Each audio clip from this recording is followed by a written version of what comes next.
নমস্কার, আমি সুমনা। আমার নতুন একটি ভিডিওতে তোমাদের সবাইকে স্বাগত জানাই। কেমন আছো তোমরা সবাই? আশা করি তোমরা সবাই খুব ভালো আছো। আজকের ভিডিওটা আমি শুরু করছি আমার রান্না করা দিয়ে।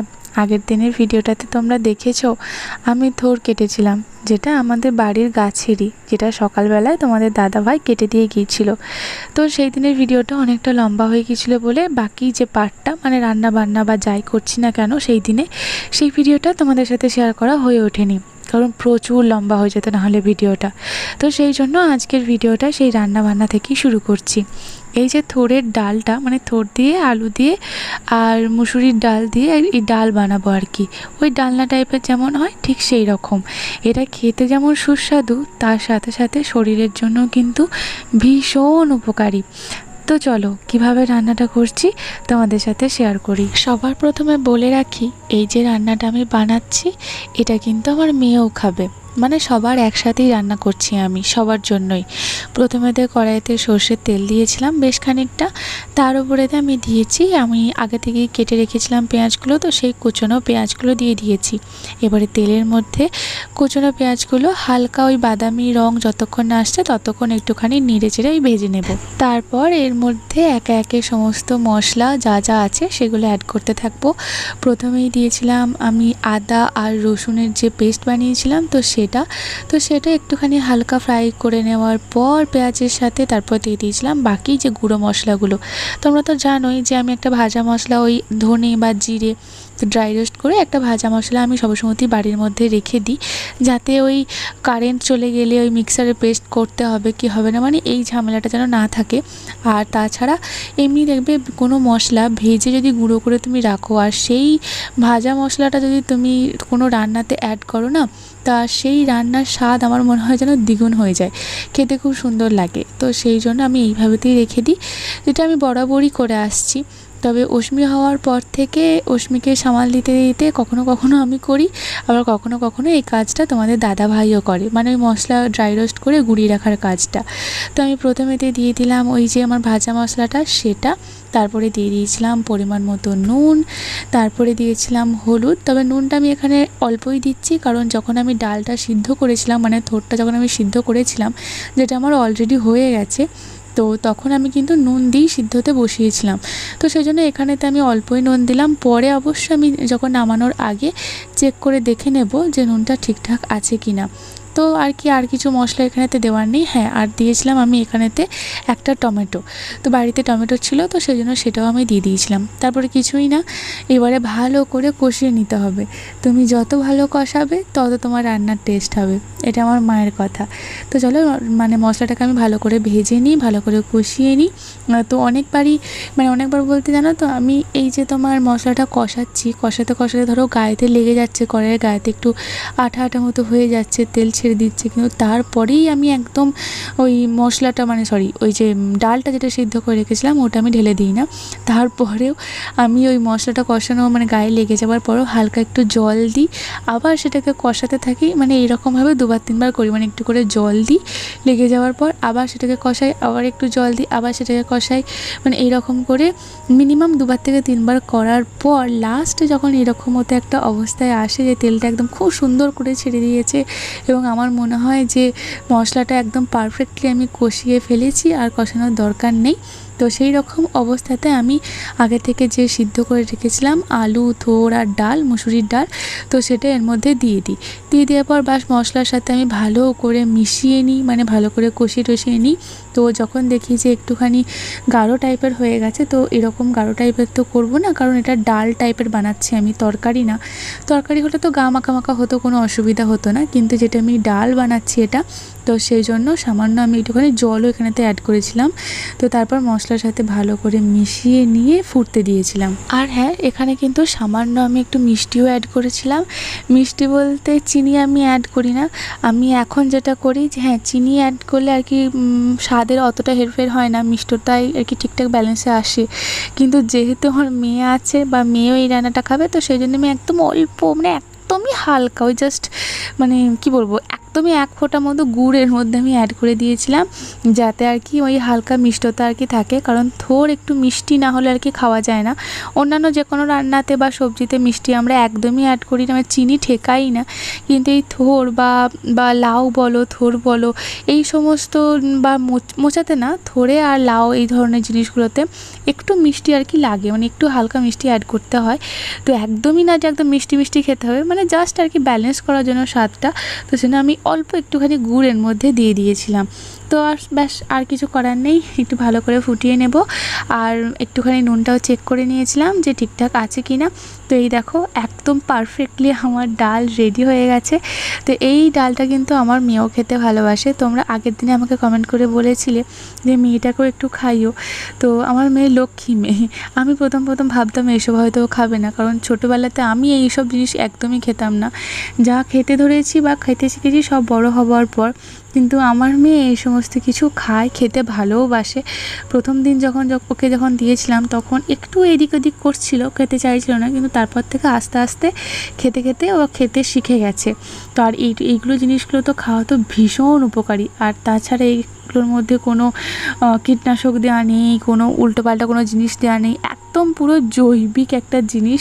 কারণ আমাদের বাড়ির পিছনেতে কাঁচা কলার গাছ, তো সেখানে থেকেও জল পর্যন্ত দেয় না, ওরা নিজেরাই হয়, নিজেরাই বড় হয়, নিজেরাই আমাদেরকে ফল ফুল সব দান করে, আর সেগুলো সব আমরা নিয়ে এসে খাই। তো সেখানেতে তো কোনো কিছু মেশানো বা শরীরের ক্ষতি হবে এরকম কোনো জিনিসই এটার মধ্যে নেই। তো এটা তো একদম পিওর খাঁটি জিনিস, যেটা শরীরের জন্য ভীষণ উপকারী। তো সেই জিনিসটা আমি আমার মেয়েকে খাওয়াবই, সে আমার মেয়ে খেতে চাক বা নাই চাক, যেমন করি হোক ভুলিয়ে ভালিয়ে এটা ওটা করে ওকে আমি খাওয়াবই। তো যাই হোক, আমার মেয়ে এটা খেয়েছিল, আর সবাই খেয়ে আর কি প্রশংসাও করেছিল যে হ্যাঁ ঠিকঠাক আর কি হয়েছে। আর তোমাদের দাদাভাইও কিন্তু এই সমস্ত জিনিস একদম মানে ভীষণ খেতে ভালোবাসে। আর আমার মেয়েটা তো তোমরা জানোই, একদম বাপের বেটি যাকে বলতে গেলে, মানে বাবারই মেয়ে, একদম সিগনেচার একদম করা। তো একদম বাবাও খেতে ভালোবাসে, তো মেয়েও খেতে ভালোবাসে। তো ওখানে তোরের ডাল আমার একদম রেডি, তোমরা দেখতেই পেলে।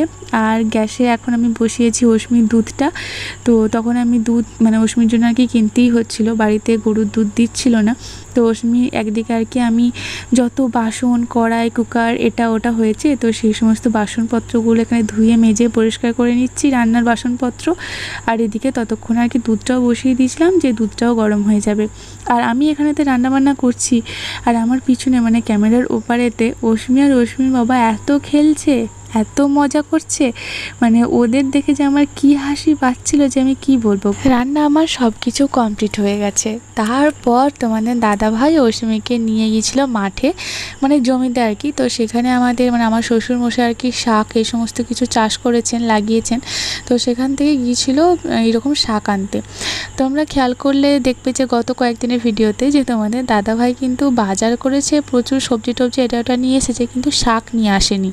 তোমাদের দাদাভাই বাজার করবে আর শাক নিয়ে আসবে না, এটা মানে অবাস্তব, মানে অকল্পনীয়, কেউ কল্পনাই করতে পারে না। কিন্তু এবারে নিয়ে আসেনি, তার কারণ আমার শ্বশুরমশাই একদম স্ট্রিক্টলিভাবে মানা করে দিয়েছিলেন যে জমিতে প্রচুর শাক, খবরদার শাক নিয়ে আসবি না। তো সেই জন্য আর কি ও শাক নিয়ে আসেনি, সেই নিয়ে ওনার কী দুঃখ আর কি।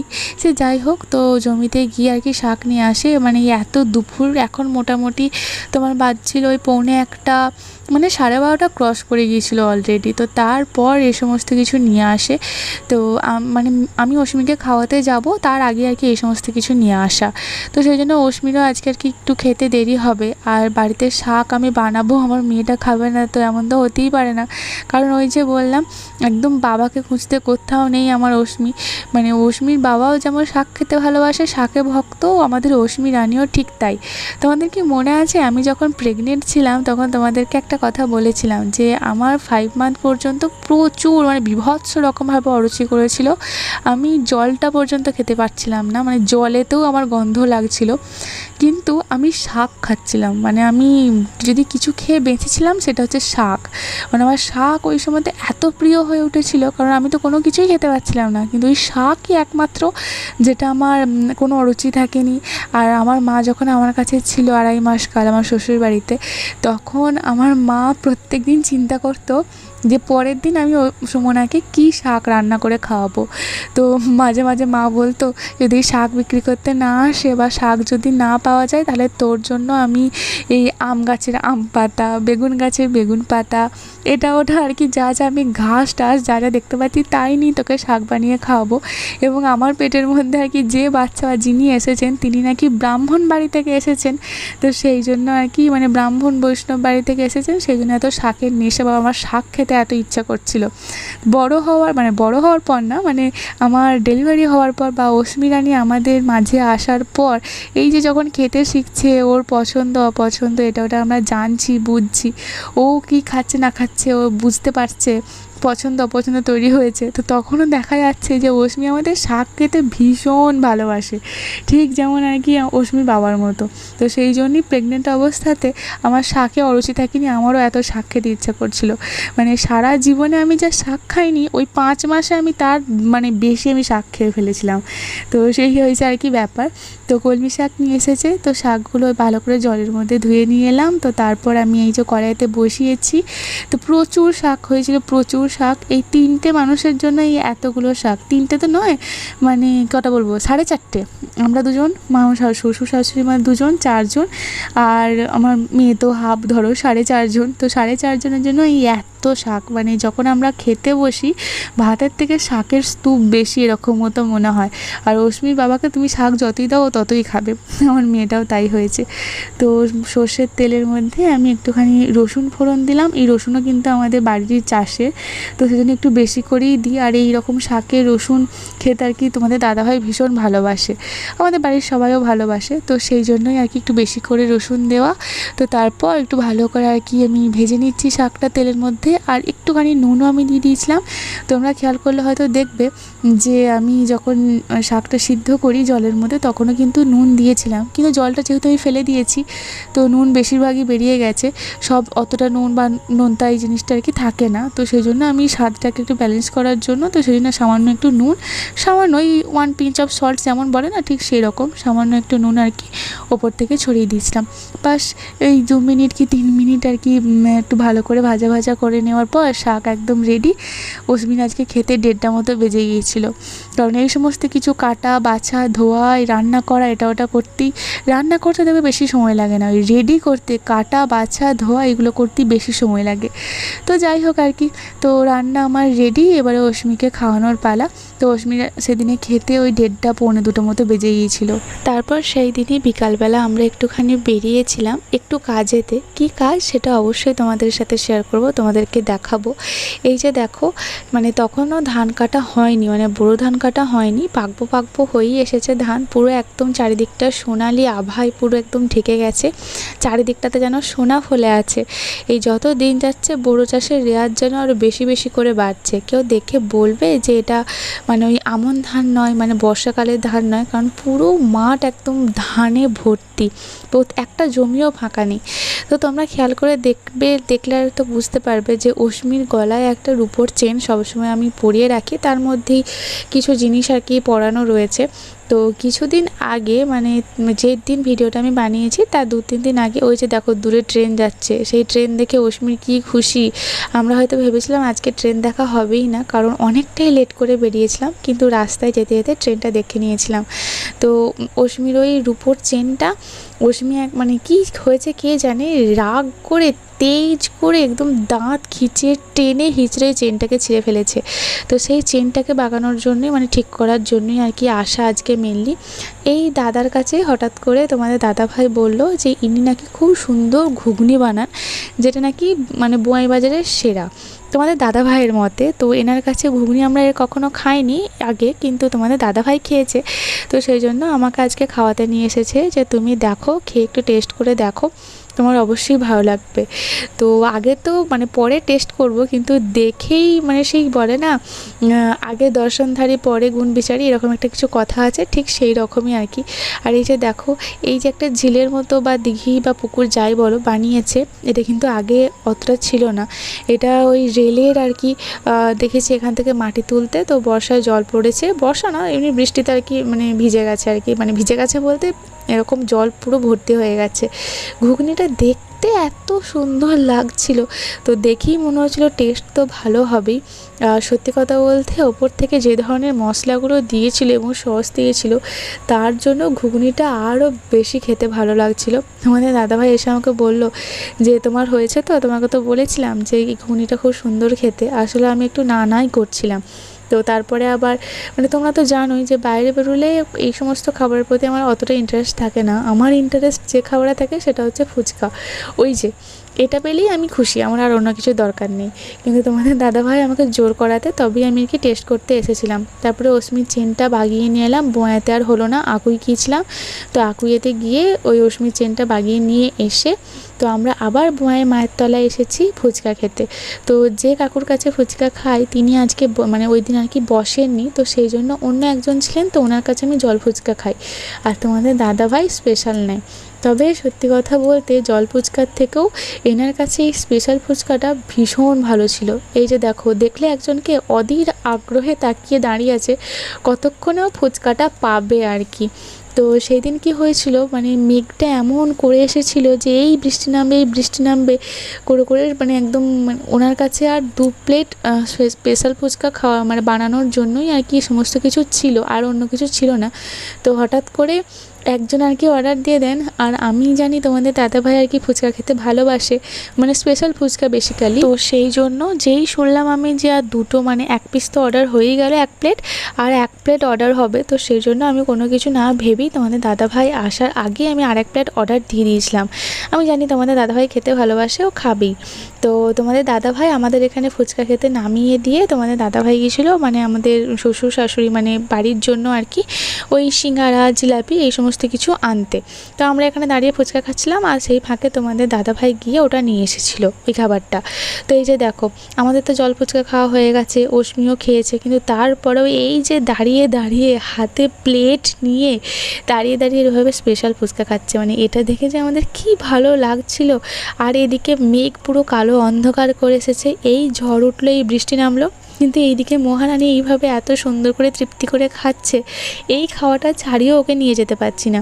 তো সেজন্য তোমাদের দাদাভাই বলল যে আছি তো আমরা ঠিক জায়গাতেই, এখানে যদি ঝড় বৃষ্টি আরম্ভ হয় কোথাও না কোথাও ঠিক দাঁড়িয়ে যাব, কিন্তু ও এত তৃপ্তি করে খাচ্ছে যখন খাক, এরপরে আবার কখন খাবে না খাবে কোনো ঠিক নেই, আবার 1 সপ্তাহর ব্যাপার। আর ওকে এক পিসই আর কি অল্প করেই দেওয়া হয়েছিল, কোনো অসুবিধা সেরকম হবে না। ওর খাবার পরই কিন্তু আমরা বাড়ির উদ্দেশ্যে রওনা দিয়েছিলাম। তো যাই হোক, তোমাদেরকে এখানেতে একটা কথা বলে রাখি যে আমরা যখনই বাইরেতে আসি বা এই ধরনের মানে খাওয়া দাওয়া করি, যাই হোক ছোটোখাটো যেটাই করি, তারপরে কিন্তু আমরা বাড়ির জন্য কিছু না কিছু নিয়ে যাই। সে ছোটোই হোক বড়ই হোক, সে যাই হোক না কেন, বাড়ির জন্য কিছু না কিছু প্রত্যেক বাড়ি নিয়ে যাওয়া হয়। এবারেও তার অন্যথা হয়নি। এই যে তোমাদের অস্মি রানীর হাতে তোমরা দেখতে পাচ্ছ, গাড়ি থেকে নামার সাথে সাথেই অস্মির কি বায়না যে ও হাতে করে নিয়ে গিয়ে ও দাদু ঠাকুমাকে দেবে। তোমরা বিশ্বাস করো, আমরা কিন্তু অস্মিকে কেউই শিখিয়ে দিইনি, কারণ শেখানোর প্রয়োজনে হয়নি। বাচ্চারা যা দেখে সেই দেখেই কিন্তু ওরা বড় হয়। বাড়ি ফেরার পর আমি আমের আচারও বানিয়েছিলাম, তবে আমের আচার কীভাবে বানাচ্ছি আজকে সেটা তোমরা এইভাবেই দেখে নাও। আমি কিছু অন্য কথা বলতে চাই, তো কিভাবে আমের আচার বানাচ্ছি সেটা দেখো এবং আমার কিছু কথা শোনো। এরপরে যখন আমরা কোথাও বাইরে যাব, তোমরা হয়তো হয়তো যে আমরা বাড়ির জন্য কিছু আর হয়তো আনবো না, তোমরা হয়তো কিছু দেখতে পাবে না। তার কারণ আমার বাচ্চাটা, আমাদের অস্মি খুবই ছোট, এই এখন বলতে পারো 2 বছর 7 মাস বয়স, আর যখন ভিডিওটা করেছি তখন অস্মির 2.5 বছর, মানে 2 বছর 6 মাস বয়স। সেই অতটুকু বাচ্চা তার দাদু ঠাকুমার জন্য আনা হয়, সেটাও দেখে দেখে অভ্যস্ত। তো আজকে ওর ইচ্ছা হয়েছিল যে সে নিজের হাতে তার দাদু ঠাকুমাকে দেবে, তো সেরকমই নিয়ে এসে তোমরা দেখলে। তো ওর দাদুকে দেখালো, কি খুশি হয়ে যে দেখো তোমাদের জন্য এনেছি, ও ঠাকুমাকেও দেখালো। কিন্তু জিনিসগুলো নিয়ে আসার পর অস্মির দাদু খুশি মনেই আর কি খাবারটা খেয়েছে, সেই নিয়ে আমরা কোনো কিছু নেই। কিন্তু আমার মেয়ে, ওই অতটুকু বাচ্চা, ও কি বোঝে, ও নিজে প্যাকেটটা খুলে ও ঠাকুরের হাতে দিচ্ছে, তো ঠাকুর নেবে না। তো তারপরে আবার ঠাকুর নেবে না বলে, ও তো আর অত কিছু বোঝে না, ও আবার বলছে ঠাকুর তাহলে তোমাকে আমি প্যাকেট থেকে খুলে দিচ্ছি, একটা বাটি নিয়ে আসি। নিজেই আবার রান্নাঘর থেকে বাটি নিয়ে এলো, বাটি নিয়ে এসে বসে বসে প্যাকেট থেকে খাবারগুলো মানে জিলাপি সিঙ্গারা যাই এনেছিলাম সেই সমস্ত প্যাকেট খুলে একটা বাটির মধ্যে নিজেই দিয়ে সেই বাটি সমেত খাবারটা গিয়ে ও ঠাকুমার হাতে দেয়। কিন্তু তারপরও ওনার মন আমি কীরকম জানি না, মানুষ কীরকম হতে পারে আমার কোনো আইডিয়া নেই।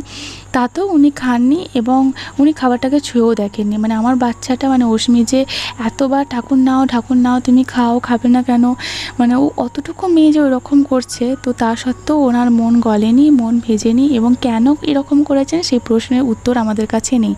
এবারে বলি, ওই জিনিসটা তো টাকা দিয়ে কেনা হয়েছে এবং খাবার মানেই মা লক্ষ্মী, সেই মা লক্ষ্মীকে কেউ যদি অপমান করে সেটা সত্যি খুবই গায়ে লাগে। এবং সেই যে টাকাটা মানুষ উপার্জন করে সেটা যার টাকাই হোক, তোমার টাকাই হোক বা আমার টাকাই হোক, সত্যি খুব গায়ে লাগে গো। কারণ 1 টাকা রোজগার করতে প্রচুর পরিশ্রম করা হয়, কিন্তু যখন দেখা হয় যে সেই টাকার মর্ম কেউ দেয় না বা সেই কষ্টের মর্ম বা মূল্য কেউ দেয় না, সেখানে সত্যি খুব খারাপ লাগে। তার উপর আরও বেশি খারাপ লেগেছিলো এটা দেখে, আজকে যদি আমরা হাতে করে জিনিসটা নিয়ে আসতাম, আমরা দিতে গেলে না খেত, তো সেখানে কোনো কিছু বলার থাকতো না। কিন্তু আজকে আমাদের অস্মিকে কেউ শেখায়নি, ও নিজে থেকে নিজে খুশি হয়ে একটা এতটুকু ছোট বাচ্চা গিয়ে হাতে দিচ্ছে।